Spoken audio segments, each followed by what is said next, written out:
Now, as we continue to pay attention to what's happening with the suspension that has been issued against Cleveland Browns quarterback Deshaun Watson, who independent arbiter Sue Robinson found did commit multiple instances of sexual assault. Well, now hearing a report from ESPN's Jeff Darlington that if the NFL does appeal that ruling, that Watson and the NFL Players Association will sue the NFL, trying to prove that Roger Goodell, the commissioner of the NFL, does not have the authority to basically overrule that ruling from Sue Robinson. So here is the quote from ESPN's Jeff Darlington.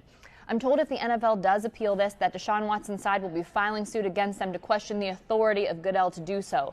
If that were to happen, we're talking about injunctions, all sorts of legal processes that ultimately could delay the suspension. So there's a bunch of complicated things out there. Continuing the quote from Darlington, I'm not saying he wins or loses the case, but there's a bunch of scenarios right now that puts the Cleveland Browns, when they're assessing what's going to happen with their quarterback, into play in many different scenarios. Now, I put a poll about this up on Twitter, and I asked people, should the NFL leave the suspension be as it is, or should the NFL appeal that suspension?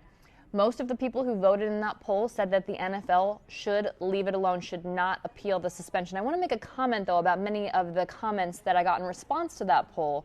The reasoning that I'm hearing from people. People are saying that the NFL agreed to this process and they should abide by it. Now, I do think it's important to note from a legal perspective, the NFL did agree to this process, and so did the NFL Players Association. But the NFL and the NFL Players Association also agreed to the appeal portion of the process. So, in my legal opinion, in order to let this play out with all of the finality that the situation deserves, if the NFL believes that it is warranted in going after that indefinite suspension, the NFL should appeal the scenario. And if it ends up in federal court, so be it, because there were many statements made by Sue Robinson in that ruling talking about precedent and how that applies here. And if we're going to have any kind of finality moving forward to understand how to deal with these situations, hopefully there are no more of these situations to deal with, but ultimately they are likely to be some in the future.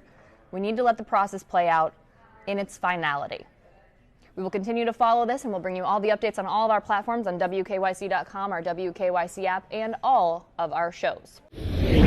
Thanks for listening to 3 News Now with Stephanie Haney from WKYC Studios. Subscribe now so you never miss an update, and find more on everything you heard here on WKYC.com and in the WKYC app.